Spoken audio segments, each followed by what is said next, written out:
मैं नाग पंचमी के दिन यदि नागों को दूध पिलाता हूँ तो आवश्यकता पड़ने पर जन्मेजय भी बन जाता हूँ। अब भी अन्याय हुआ यदि तो कर दूंगा धरती शोणितमय। हिंदू जीवन, हिंदू तन मन, रग रग हिंदू मेरा परिचय। जय हिंदू राष्ट्र। बहुत उत्साह और बहुत खिन्नता के साथ संभवतः इस विषय पर आज अंतिम बार बात करूंगा। मैं पहले दिन से राजी नहीं था, आवश्यक नहीं था, उचित भी नहीं था। मुझे कोई बहुत अच्छा नहीं लगता जिस महिला को एक बार बड़ी बहन कहा तो उसके प्रति कोई कठोर बात कहना अशोभनीय है। भारतीय परंपरा में स्त्रियों का सम्मान किया जाता है। इसके बावजूद कि वो ये कहती हैं कि आप कहते तो हैं लड़कियों को, स्त्रियों को भगवती, मगर आपका व्यवहार स्त्रियों के प्रति इस्लामी लौंडियों का सा होता है। मुझे नहीं मालूम ये बात कैसे कह दी गई और कहां से उन्होंने, इसका आधार क्या है। बहरहाल है, अब वो वामपंथी कुतियत्व बड़ी मुश्किल से निकलता है, तो वो एक संस्कार होता है, एक शैली है कि सैद्धांतिक कुछ ना कह पाओ तो व्यक्तिगत आरोप लगाओ, और वो भी ऐसे जिनका जवाब देना। मगर मैं निश्चित रूप से जवाब दे सकता हूं, इसलिए कि मेरा जीवन सात्विक है। मैं लोगों के बीच में हूं, मैं कोई छिपा बैठा या किसी किनारे नहीं हूं। लोग लगातार मुझे फोन करते हैं, बात करते हैं, मिलने आते हैं, मैं सदैव उपलब्ध रहता हूं। कई बार लोगों को आश्चर्य भी होता है कि आप बाहर निकलते हैं। मैंने कहा हाँ निकलता हूँ, मैं जामा मस्जिद भी चला जाता हूँ किताबें लेने के लिए, और मुझे पहचानते भी हैं, ऐसा नहीं कि पहचानते नहीं है लोग। मुझे तो अब से क्या, शायरी के जमाने से पहचानते हैं। तो आराम से मेरी रुचि और मेरी दिलचस्पी बहरहाल। और एक सज्जन ने, एक बुजुर्ग मित्र ने लखनऊ से मुझे कल व्हाट्सएप मैसेज भेजा कि आपको बरसों से सुबह सुनते आ रहे हैं, लगभग दैनिक। कई बार मैं विदेश चला जाता हूं तो गड़बड़ हो जाती है, क्योंकि मैं व्यापार की तरह नहीं लेता इसको कि ये कोई डायलॉग नहीं है कि ऑस्ट्रेलिया गए तो साथ में सारा तामझाम आ जाके सब कर लिया बदंदा। मेरे साथ ऐसा नहीं है, कहने के लिए मेरे पास कुछ नहीं है तो मैं क्यों करूं, ऐसा मेरा मानना था। बहरहाल, तो ये एक मित्र कह रहे हैं कोई भी कंट्रोवर्सी अंतिम नहीं होती। चलिए, वो उनका कहना है कि आपसे हम रिश्ता मानते हैं और आपसे सुबह सुबह हम कुछ सैद्धांतिक कायदे की बातें सुनना चाहते हैं। मगर इस बार फिर जो अभी ये संडास देव और पघानावती, या संडास देव और इनकी जो जुगलबंदी हुई है उस पर कई बेहुदा बातें लोगों ने, मुझे कई लोगों ने भेजा, मैंने एक बार भी नहीं सुना। मैं सिर्फ अपनी बात कहना चाहता हूं, क्योंकि उसमें तो ये बहुत दिनों से अंडी बेंडी बातें की जा रही हैं। मुद्दा क्या है? मुद्दा ये है कि आप सार्वजनिक जीवन में एक पक्ष तय करते हैं। ये दोनों लोग हालिया बिल्कुल शुद्ध राष्ट्रवादी हैं। एक तो वामपंथन पूरी तरह से, और दूसरा जब बिहार से आया तो सॉफ्ट पोर्न की एक साइट चलाता था। जिसको इसको जानने का मन हो वो कृपया मुझे मेरे ईमेल एड्रेस पर अपना व्हाट्सएप नंबर भेजें, मैं उसके प्रमाण भेज दूंगा, उस साइट के जानकारी दे दूंगा। सब छिपाने की कोशिश की गई, मगर इंटरनेट पर आप डिलीट कर दें तब भी डिलीट कहां होता है। गांधी ने जो पत्र अपने बॉयफ्रेंड कि मैं तुम्हारा हूं और तुम मेरे हो, और तुम क्या क्या शब्द प्रयोग किया था वो, लोअर हाउस और अपर हाउस, और मैंने अपने कार्निस पे तुम्हारी फोटो लगा रखी है, एकमात्र तुम्हारी फोटो लगा रखी है, जिससे मुझे हर समय ये ध्यान रहे कि तुमने मेरी आत्मा को, मेरे शरीर को किस तरह से अपने पर नियंत्रण कर लिया है। ये सारे पत्र नीलाम हो रहे थे, सऊदी नीलाम कर रहा था, तो भारत सरकार ने उसे परचेज कर लिया। कारण ये है कि उसके नाम पर ही तो सारा ये दे दी हमें आजादी, बिना खटक बिना ढाल, ये सारे ड्रामे हुए, तो उसको तो बचाना ही था। वो सारे के सारे पत्र खरीद के भारत सरकार ने संभवतः नष्ट कर दिए, मगर वो पट्टे इतने तेज हैं कि उन्होंने वो पत्र इंटरनेट पर डाल दिए, वो सारे आज भी उपलब्ध हैं। वही नहीं है, उस कलेनबाख जो उनका मित्र था, जिसने 10,000 एकड़ जमीन गांधी को साउथ अफ्रीका में टॉल्स्टॉय फार्म बनाने के लिए दी थी, उसके भाई की पत्र है, they are couple, they are together, इस तरह के। बॉडी बिल्डर था, माचो मैन था, बहरहाल जो भी है, तो इन बातों को छिपाया नहीं जा सकता। तो जिसको भी दिलचस्पी हो जानने की, मैं एक खकेड़ में नहीं पड़ना चाहता, गंदगी नहीं उछालना चाहता, मगर उत्तर तो देना पड़ेगा। तो वो मेरे ईमेल एड्रेस पर tufailchaturvedi@gmail.com, tufailchaturvedi@gmail.com पर अपना मोबाइल नंबर और संडास देश का के पोर्न साइट के प्रमाण कहिए, मैं भेज दूंगा आपको। तो कुल मिलाकर ये नया जन्म जैसा है। क्यों लिया? चूंकि नया जन्म लेना आवश्यकता थी। इस समय राष्ट्रवादिता का उफान था। हम तो पुराने लोग हैं, सदैव के। हम गजल में जब शेर कहते थे, मुशायरा पढ़ते थे शेर, तो अब भी कहता हूं मैं, जब मुशायरा पढ़ता था तब भी मेरी स्थिति यही थी। मैं तब भी सवाल पूछता था, और ऐसे वैसे से नहीं, राहत और मुनव्वर से पूछता था कि आप ये क्या कर रहे हैं, इसके परिणाम क्या होंगे, आप जो ये विष फैला रहे हैं। मगर उस समय मैं पढ़ता था, मगर इस्लाम का इतना अध्ययन नहीं था कि मैं समझ पाता कि मूल विषय ही है, मूल विचार ही है, ये जो फैला रहे हैं ये उसका टूल है। असली सत्य जो ये कह रहे हैं वही है। मैं समझता था कि ये ताली पिटवाने के लिए अपने पक्ष में लोगों से बात कर रहे हैं। फिर वो समझ में आ गया कि मामला तो ये सारा का सारा ऐसी है नहीं।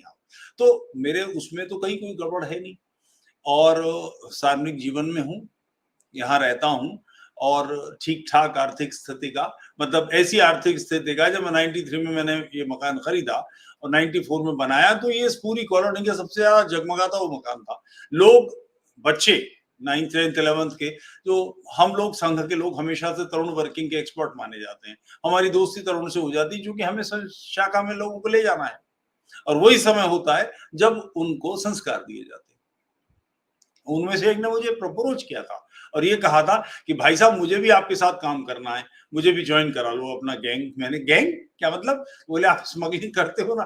क्योंकि मानसिकता ये थी कि फिल्म, क्षमा चाहूंगा, पता नहीं क्या गड़बड़ हो गई, एकदम से नेट। बहरहाल मैं बात वहीं से करता हूँ शुरू। तो लोगों ने मुझे अप्रोच किया, बच्चों ने, एक दो ने, कि आपके साथ हम काम करना चाहते हैं और आप स्मगलिंग का गैंग चलाते हैं, ऐसा करके। मैंने कहा स्मगलिंग का गैंग? मगर उस काल में जो साधारण ऐश्वर्य वाला जीवन केवल पिक्चरों के माध्यम से दिखता था, तो उनको लगता था, और पिक्चर में भी कौन सा वो स्मगलिंग करने वाले लोग थे, उन लोगों के घर से दिखते थे। तो मेरा भी बारे में ये धारणा थी लोगों की। बहरहाल, तो मुझे ये सब करने की आवश्यकता नहीं है, फिर भी उसका परिणाम ये होता है कि एक आलोचना का भाव, अपना पड़ोसी जरा सा उसके पास मस्जिद दिखाई दे, उसका घर बड़ा दिखाई दे, दिव्य भव्य जैसा लगे, तो उसके प्रति एक ईर्ष्या का भाव आ जाता है। तो इनमें से ही कुछ निकाल लाओ, कोई कच्ची पक्की। मुझे बताया किसी ने, मैंने वो वीडियो नहीं देखा, मुझे किसी ने बताया कि यहां तक कहा गया है कि अगर बेटी होती तो ये व्यक्ति उसके प्रति भी, तो ये तो बड़ी गनीमत है कि आप लेस्बियन निकली। अगर आपकी बेटी होती तो मैं आपकी बेटी के संदर्भ में कुछ आरोप लगाने को आपको मिल जाता। कुछ भी बकना, आलोचना करने के लिए कुछ भी गंदगी उछाल देना, और उसका कारण सिर्फ एक, कि आप मानते हैं कि राष्ट्रवादी विचार वो है जो आपकी खोपड़ी में है, उसके बाहर राष्ट्रवाद नहीं है। ये क्या विचित्रता है? आप धर्म के राष्ट्रोत्थान के यज्ञ में आहुति डालना चाहते हैं, बहुत अच्छी बात है, डालिए। मगर आप ये समझते हैं कि आप उसके ब्रह्मा हैं, उसके ऊर्ध्वर्य हैं, उसके उद्गाता हैं, उसके ऋत्विज हैं, उसके पुरोहित हैं। सारा काम आपका, आहुति डालने वाले भी आप, अग्नि भी आप, समिधा भी आप, शाकल्य भी आप, घी भी आप। ऐसे कैसे हो जाएगा? अपनी अपनी क्षमताएं है ना। इसमें एक बड़ी आहुति 2014 में पड़ी, भारतीय जनता पार्टी आई, तो उससे पहले करवट बदलने वाले हैं सब लोग। और इसमें ये जो लेस्बियन महिला हैं उनके बारे में तो बिल्कुल स्पष्ट है, सब जानते हैं कि उन्होंने उससे पहले, और ये अच्छी बात है कि उन्होंने मोदी जी का पक्ष लिया। मुझे इसमें कोई असहमति नहीं है, उनके बारे में लोग या लेस्बियन ये सब कहते हैं, मुझे क्या लेना, मैं तो उसमें पात्र हूं ही नहीं। अगर वो हैं तो ठीक है, नहीं है तो बहुत अच्छी बात है, वो जाने, उनका काम जाने।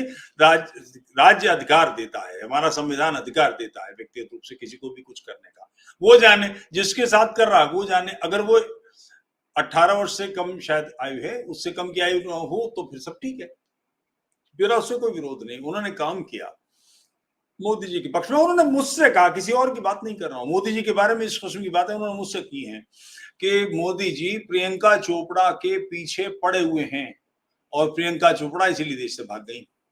प्रियंका चोपड़ा क्या काम करती थी? मॉडलिंग। मॉडलिंग का जीवन कैसा है, फिल्म लाइन का जीवन कैसा है, इसको किसी को बताने की जरूरत है? मॉडलिंग के क्षेत्र में किसी को अप्रोच प्रधानमंत्री या मुख्यमंत्री करना चाहेगा तो वो रोकेगा या उड़ता हुआ आएगा?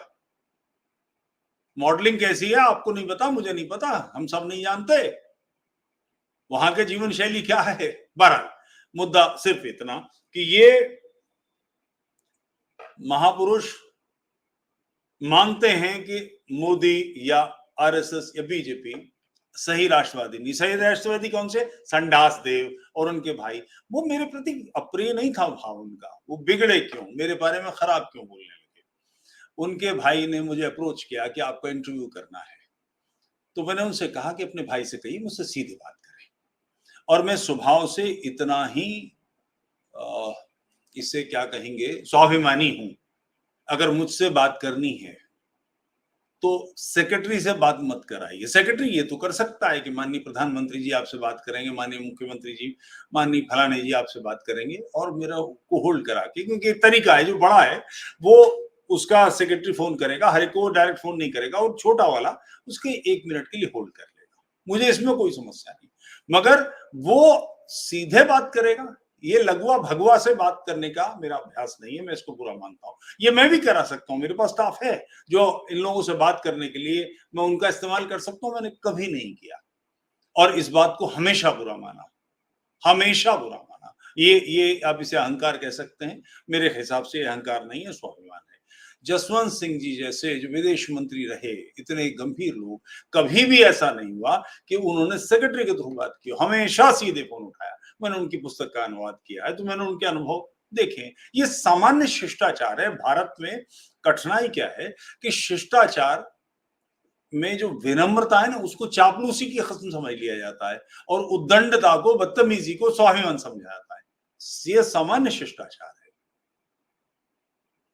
मैं ये तो कर सकता हूं कि अपने पड़ोसी से मिलना है तो अपने स्टाफ से कहूं कि जाके पता करके आओ वो घर पे हैं कि नहीं, मगर मैं उस अपने स्टाफ के थ्रू मैसेज भिजवाऊं, ये मेरी बदतमीजी होगी। I have to talk directly. तो इस मामले में ये उनके बिगाड़ आया। और फिर हनुमान चालीसा का विवाद हुआ।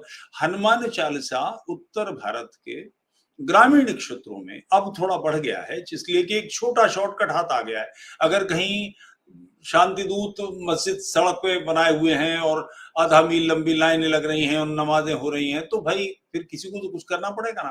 तो उस समय सबसे आसान काम है कि चलिए हनुमान चालीसा पढ़ेंगे, 5-7-10 मिनट में निबट जाती है। तो एक टूल्स ऐसा है, बाकी कोई सावधानी से पढ़ ले। मुझे तुलसीदास जी के साहित्य में कोई इनकार नहीं है, तुलसीदास बड़े कवि हैं, ये मैं सदैव कहता हूं।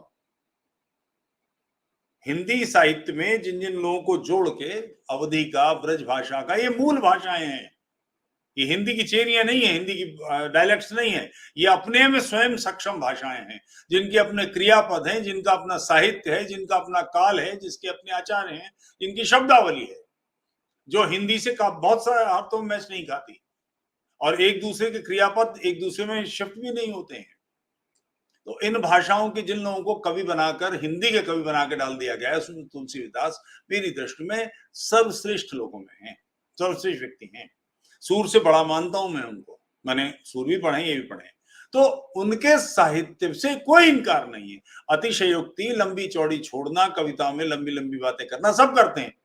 प्रेसी की तेरी आंखें झील जैसी हैं और तेरा चेहरा चांद जैसा, कहीं चांद होता है चेहरा, झील होती है आंखें, मगर ये सारी बातें कही जाती है। ये कविता में छूट लेने का अधिकार है। इसको धर्म बताएंगे, धर्म की पुस्तक बताएंगे, ऐतराज यहां है।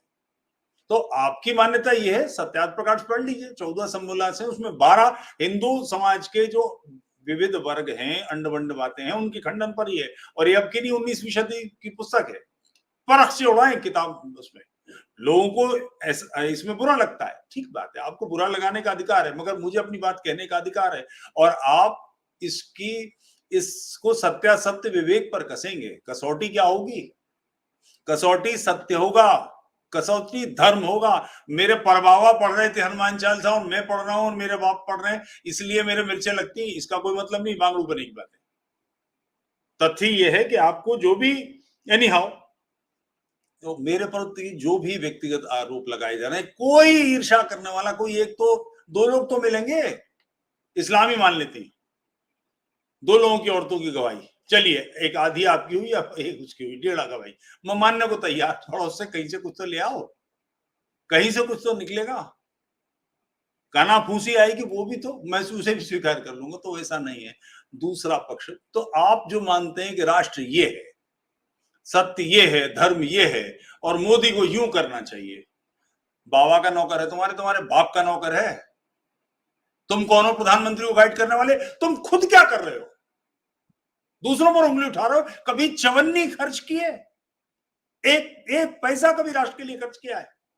मैंने निमंत्रण दिया, अभी 10 लोग पर गिरा उठाए हुए हैं चरखी दादरी में, और 4 लोगों पर आरोप तय, उन्होंने एफआईआर में नाम डाल दिया। चलो कुछ करते हैं इनके लिए, कुछ तो दो। अंदर के लोग जो आरोप कर रहे हैं, आपने नई दिशा तय की, क्या किया? एकम सनातन बना, एकजुट जम्मू में घुसेड़ दिया, फिर एकजुट जम्मू के नाम पर चंदा लिया गया, फिर उसके नाम पे चंदा लिया गया, जो भी हुआ, सारी तोपें चला दी, सारे टैंक चला दिए, हवाई फायर थे, फाय थी। नतीजा क्या निकला? उधमपुर से, जहां से ये अंकुर शर्मा इलेक्शन लड़ा, जो बिल्कुल मुंह इस पर ताव दे दे के उसको चढ़ाया जा रहा था, हालत क्या हुई? 5200 या 5100 वोट मिले पार्लियामेंट के इलेक्शन में। म्युनिसिपल कारपोरेशन के इलेक्शन में से ज्यादा वोट मिलते हैं हारने वाले को। जमानत जब्त हो गई, ये कहना भी बुरा है। नतीजा, अब अंत तो गत्ता पूरी पार्टी भाजपा में विलय कर दी। सारे भारत में जो ऊधम मचाए हुए थे, और इस बीच में बहुत सारे आरोप लगे, और इसमें बड़ा कारण संडास देव हैं, क्योंकि उनका अपना यूट्यूब चैनल अधिकृत वाणी बन गया था। उस पर जो बात आप कहेंगे, अगर मैं भारतीय जनता पार्टी का स्पोक्स पर्सन हूं, तो तय है कि तुफैल चतुर्वेदी यूट्यूब चैनल की जो भी बात होगी वो भारतीय जनता पार्टी की बात मान ली जाएगी। तो या तो चैनल बंद कर दो, और या फिर उसके मंत्री जो भी संतरी और पूरा खानदान। जैसे मुझे ध्यान पड़ता है, एक देवबंद में एक संस्था थी, विश्व मानव संगठन, क्या बनाया था उन्होंने, नमकीन का काम करते थे, रुड़की में बड़ा काम था उनका, वो अध्यक्ष थे, उनका बेटा सेक्रेटरी था, उनकी पत्नी उपाध्यक्ष थी, और एक और पोस्ट उनके घर में थी। मैंने कहा ये विश्व मानव संघ है, जो मोहल्ले संघ में भी नहीं बदल सकता, ये एक करके एक छत के नीचे बना हुआ है। तो कुल मिलाकर जो आप काम कर रहे हो, आपकी राष्ट्रवादिता केवल वाचाली है, इसके अलावा कुछ नहीं। तो ये वाचिक पदोड़ और मुखपादिनी, इन दोनों ने मिलकर जो गैस फैलाई है, वो निहायत गंदी है। तथ्यात्मक रूप से कुछ करके दिखाओ, और कुछ करने का एकमात्र आधार ये होता है कि आपने अपनी जेब से कुछ खर्च किया, पैसे कुछ निकाले, इससे बात बनती है। कागज पे काय काय करने से तो बात नहीं बनने वाली।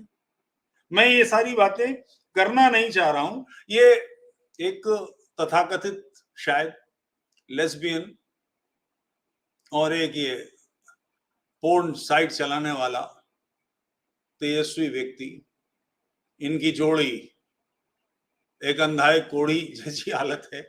और ये सारे काम करके मिलेगा क्या? मैं आप पर आरोप लगा रहा हूं, आरोप नहीं लगा रहा हूं, मैं तो तथ्य रख रहा हूं। कुछ जिसको जरूरत हो तुफैल चतुर्वेदी @gmail.com पे मुझे अपना मोबाइल व्हाट्सएप नंबर भेज दे, मैं भेजे देता हूं। और समाज के लोगों, आखिर क्या सोच के यासीन मलिक के पक्ष में कॉन्फ्रेंस बुलाई थी? आपको क्या लगता है सब कारपेट के नीचे दफन हो जाएगा? कारपेट उठाएंगे, दिखेगा कि नहीं? आप गड्ढा खोद के दाब देंगे, सब हो जाएगा? आपने सार्वजनिक रूप से आकी मानी। यासीन मलिक जिसने ये कहा है कि मुझे याद नहीं है मैंने कितने पंडितों की हत्या की है, ऐसे व्यक्ति के साथ आप साथ खड़ी हो गई, किस लिए? क्या मिला? ये तो बात आएगी। अब आप कल्पना करें कि मुझे राज्यसभा में भेज दिया जाए, मुझे मिनिस्टर बना दिया है, मुझे फलाना कर दिया है भारतीय जनता पार्टी। तो भारतीय जनता पार्टी ऐसे व्यक्ति को, राजनीति में ये बात बहुत महत्वपूर्ण होती है कि आपके अतीत से कुछ मुर्दे ना निकल के निकल आए हैं। आप गड़े मुर्दे उखाड़ेंगे तो बड़ी आफत आ जाती है। अगर मुझे राजनीति में जाना है तो शुरू से ही मुझे बहुत फूंक फूंक के कदम रखने पड़ते हैं कि मेरे पर कोई आरोप ना लग जाए। किसी किस्म का कोई आरोप लगेगा तो बात निकलेगी। मुश्ताक अहमद यूसुफ साहब ने जो किताब लिखी है ना, खोया पानी, उपलब्ध है अमेज़न पे, पढ़ी, अद्भुत किताब है। उसमें धीरजगंज एक कस्बा है, उसके बारे में कहते हैं, तो उसका लंबाई चौड़ाई बताने के लिए ये वाक्य प्रयोग करते हैं। धीरज गांव से बड़ी और कस्बे से छोटी बस्ती थी, इतनी छोटी कि हर आदमी एक दूसरे के बाप दादा की करतूतों से परिचित था। सब एक दूसरे की करतूतें निकाल के लाएंगे, ये होगा। आप छिपा नहीं सकते कि आप पूर्ण साइट चलाते थे। आप कितना ही मार्गदर्शन करें, आपके बारे में लोग बोलेंगे, क्योंकि आपके और मुझे किसने दिया है, मैं नहीं जानता था ये। संजय दीक्षित के सुपुत्र ने मुझे ये जानकारी दी। नहीं, संजय दीक्षित नहीं, नीरज नाटा ने। मैंने फिर संजय दीक्षित जी के बेटे से पूछा तो उसने कहा, मैंने उसे कहा कि अपने पिताजी को बताओ ये सब, तो बोले उन्हें मालूम है, उन्होंने सब देखी है सकते। आप ऐसे काम करके क्या करेंगे? आप जो काम कर रहे हैं, आपके काम के महत्व से इनकार नहीं है, मगर सिर्फ नकार। दो माइनस मिलके, दो काले मिलके एक सफेद नहीं बनता। ये गणित नहीं है, माइनस में प्लस जोड़ेंगे तो हिसाब किताब बदलेगा, ऐसा नहीं है। ये विवाद का विषय क्यों सामने ला रहे हैं कि मिलेगा क्या? और मोदी के खिलाफ बात करके आरएसएस के खिलाफ, आरएसएस निकम्मी मान ली, अभी मोदी खराब मान लिया, मगर आपके पास विकल्प क्या है आरएसएस का? आपने तोप चलाई, नतीजा क्या निकला? 5,000 सवा 5,000 वोट पार्लियामेंट के इलेक्शन में, और इस बूते पे निकले सारे देश की राजनीति बदलने के लिए। कुछ मूड फांस लिया आपने, यूट्यूब पर काम करने से बात बन जाएगी? भारतीय जनता पार्टी जो जनसंघ का परवर्ती रूप है, इसको बनने में 25 साल लगे हैं। 52 के जो पहले इलेक्शन में जनसंघ लड़ी थी और बहुत तेजस्विता के साथ लड़ी थी, हिंदुवादी विचार था, 47 में विभाजन हुआ था, हिंदुओं के घाव रिस रहे थे, लड़कियां उठा ली गई थी, बहुत बुरी तरह से बर्बाद हुए थे, 40 लाख के आसपास लोग मारे गए थे और करोड़ों लोग विस्थापित हुए थे। उसके बावजूद 2 सीटें आई थी। कौन कौन थे? पंडित प्रेमनाथ डोगरा जम्मू से, कदावर आदमी था, महाराज कश्मीर हरि सिंह के खिलाफ लड़ता रहा है। दूसरा आदमी श्याम प्रसाद मुखर्जी कलकत्ता से, सर आशुतोष मुखर्जी के बेटे। श्याम प्रसाद मुखर्जी स्वयं गांधी नेहरू के मंत्रिमंडल में, 47 से पहले कांग्रेस का मंत्रिमंडल था, भारत का विभाजन कांग्रेस की सरकार की देखरेख में हुआ है। 47 के बाद कांग्रेस की नहीं, पहले भी कांग्रेस सरकार थी, नेहरू पहले ही मंत्री था, उसमें शिक्षा मंत्री थे। ये 2 लोग सीटें जीते थे। आपको लगता है कि भारतीय समाज इतना मूर्ख है कि आप जैसे लोगों को डफर्स को अपने कंधों पर रख लेगा? नहीं हुआ। आपका पटाखा सीला भी नहीं था, पलिका ही नहीं था, उसमें बारूद ही नहीं थी। आप जबरदस्ती मेंढक को फुला के हाथी बनाने के चक्कर में थे, नहीं बन पाया। तो जो लोग काम कर रहे हैं, आप जो अपेक्षा करते हैं देश में, आप चाहते हैं रातों रात उस समस्या का समाधान हो जाए जो 1200 वर्षों से काम कर रही है, आज से नहीं है, 1200 वर्षों से काम कर रही है, उस समस्या का एकदम से समाधान हो जाए। जितने संविधान राष्ट्रवादी विचार के खिलाफ है, सामाजिक स्थिति हिंदू पौरुषवान नहीं है, बनना नहीं चाहता, हिंदू डंडी मारना चाहता है, उसका बड़ा कारण सनातन धर्म के आचार्य हैं। सनातन धर्म बेसिकली व्यक्तिगत दुकान है, इसके अलावा कुछ नहीं है। उसी का पाठ हनुमान चालीसा है, उसी का पाठ रामचरितमानस है, उसी का पाठ मथुरा की सूरदास की कविता, और ये सारे काम हैं। हिंदू तेजस्वी बने कहां से? उसके लिए कुछ बीज बों तब तो हो। आप चाहते हैं रातों रात सारा काम हो जाए, और उसमें आपकी उपादेयता क्या, आपका योगदान क्या? धेले का योगदान नहीं, चवन्नी कभी आपने निकाली नहीं। तो ये जो मानसिकता है, समस्या के समाधान के लिए आगे बढ़ने से पहले देखिए कि समस्या है क्या। समस्या हमारा धर्मांतरण है, समस्या संगठन नहीं है। संगठन का अभाव, जितना हमारे संगठन का अभाव, जितना जातिवाद हम में, इससे कम नहीं है मुसलमानों में, इससे कम नहीं है ईसाइयों में। मुद्दा हमारी संख्या का दूसरी तरफ चले जाना है, कन्वर्जन हो जाना है। कन्वर्जन क्यों हो गया?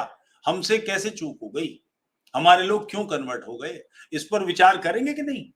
या हनुमान चालीसा में यूं कह दिया तलवार भांज लेंगे, कागज जबान लपलपाती आपकी, ऐसे ही काम हो जाएगा?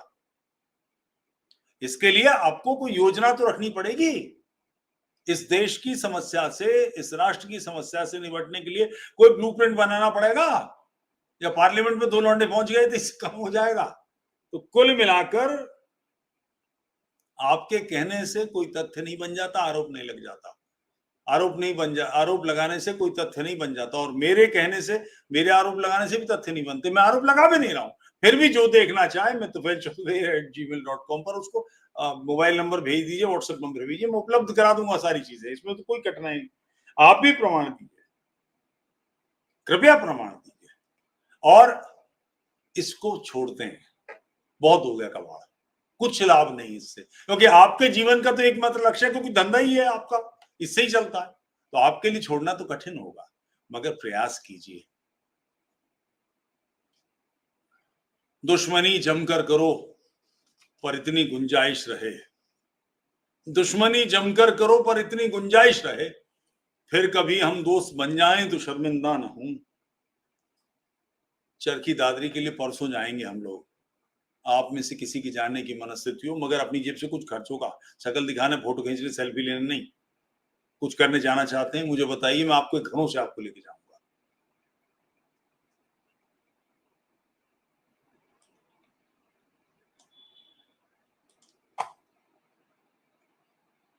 मैं 1-2 कमेंट लेना चाहूंगा मित्रों के।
इन्हीं जी, बहुत बहुत धन्यवाद सर। सर, घर वापसी मूवमेंट के बारे में डिटेल वीडियो बना दीजिए, मैं इस पर बात करता हूँ। अजय कुमार हैं कोई, ये कह रहे हैं जाके पाकिस्तान में नाच तू उर्दू वुड। मैं अभी पाकिस्तान के ही एक सज्जन हैं ताहिर गोरा, उनकी राष्ट्रवादिता इतनी संदेहास्पद नहीं है, वो हैं पाकिस्तान के, कनाडा में हैं, उन्होंने लिटरेरी फेस्टिवल किया था, मुझे उसमें वक्ता के नाते उर्दू और हिंदी विवाद पर बोलने के लिए बुलाया। आप चले जाओ, कोई आपको बुला ले, इसके लिए पढ़ना पड़ता है मेरे भाई, अध्ययन करना पड़ता है तेजस्विता के साथ, और लोग आपको स्वीकारें, आप अपनी मर्जी से ये काम नहीं कर सकते। मैं मुशायरों में गया हूँ, और वहाँ पाकिस्तान में 2 बार, और 1 बार नहीं, 2 ही बार गया हूँ, और 1 बार उसी में से 1 बार मुझे किताब देनी थी। तो मैं पाकिस्तान में नाचूं या ना नाचूं, मगर मैं गजल का शायर हूँ, और इसमें कोई संदेह नहीं है, इतना भी संदेह नहीं है, मैं हूँ, इसमें कोई समस्या नहीं, इसमें कोई लज्जित में नहीं हूँ। दादा कुमार संभव, दादा आपका, मधु जी का, पुष्पिन जी का और संदीप देव का विवाद देखकर बहुत दुख हुआ। मधु जी ने आप पर गंभीर आरोप लगाए, उनमें से एक ये था कि आपने यति नरसिंहानंद को नकली सन्यास बताया। झूठ बोल रही हैं, मिथ्या बात है। यति नरसिंहानंद जी से मेरा संपर्क, मैं आपको एक जानकारी आज खुले देता हूँ। यति नरसिंहानंद जी के प्रति मेरे मन में कठोर भाव हो ही नहीं सकता, इसलिए भी कि वो राष्ट्रवादी हैं, खरे राष्ट्रवादी हैं, वो पाला बदल के नहीं आए। दूसरे, वो मेरे छोटे गुरु भाई हैं, मैं साधु रहा हूँ 12 वर्ष। ये अलग बात है कि उस समय मेरा इनका परिचय नहीं था, तब ये साधु नहीं थे, मगर जिन ब्रह्मानंद जी के शिष्य हैं, मैं उन्हीं का शिष्य हूँ, इनका बड़ा गुरु भाई हूँ, तो ये मेरे सहोदर है, मेरे भाई है, मेरे गुरु भाई हैं, तो उनके प्रति कोई कठोर बात बोलने का कोई कारण ही नहीं है। कोई वजह ही नहीं हो सकती मैं ऐसी कोई बात करूं। और ये जो पहले उन्होंने उस आरोप लगाया कि मैं एक मित्र जिनसे इनके कारण से मिला था, उन पर मैंने आरोप लगाया, उनकी पत्नी के बारे में भद्दी बातें की, उनकी बेटी के बारे में, ये पुराने हैंड ग्रेनेड्स हैं। ये स्टाइल है वामपंथियों की, इस किस्म की बातें। मैंने ऐसा कभी कुछ नहीं कहा, ना उनके लिए। हाँ, ये काम इनके स्वभाव का है कि इनका जो एकमात्र स्टाफ है वो महीने में 2 दिन के लिए अपने बॉयफ्रेंड पर नॉन नेगोशिएबल लेवल पर उसके साथ समय बिताने और जो उन्होंने कहा था रात गुजारने जाती है। आप उसको देख लें तो डर जाएं, अच्छी कुक है मगर और शक्ल सूरत ऐसी नहीं। और ये सारी बातें यति नरसिंहानंद से परिचय है ना, उनको बताती। इस सारे विवाद में पड़ने से पहले जब मैंने पुष्पेंद्र जी के पक्ष में खड़े होकर बात की, और कोई भी राष्ट्रवादी कल को कोई संडास देव पे भी आरोप लगाएगा, मैं निश्चित प्रोटेक्ट करूंगा, निश्चित प्रोटेक्ट करूंगा। तो राष्ट्रवादी लोगों को ये जरूर कमेंट लेना चाहूंगा। संदीप जी, मधु, कोई भी अन्य आप पर आरोप ये लगाना ही बताता है कि आपकी ख्याति प्रकट हो पड़ी, इस कारण लोग जनता है। बात ठीक है, मैं सहमत हूं इस बात से कि अगर आपका कमेंट कहाँ,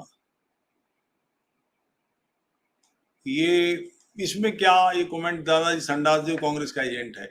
और निश्चित रूप से मुझे राजीव ने मुझसे कहा था, डॉक्टर राजीव ने, कि और कुमार उसका साथी है, पुराना साथी है, अमेरिका में है कुमार, उसने भी कहा था, ये दोनों ने, कि संडास देव ऐसा व्यक्ति नहीं है कि बिना किसी कारण से पाला बदले।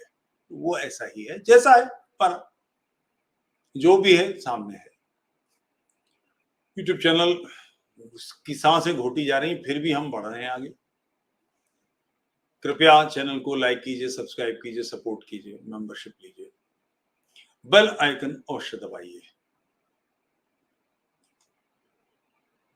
जय जय हिंदू राष्ट्र।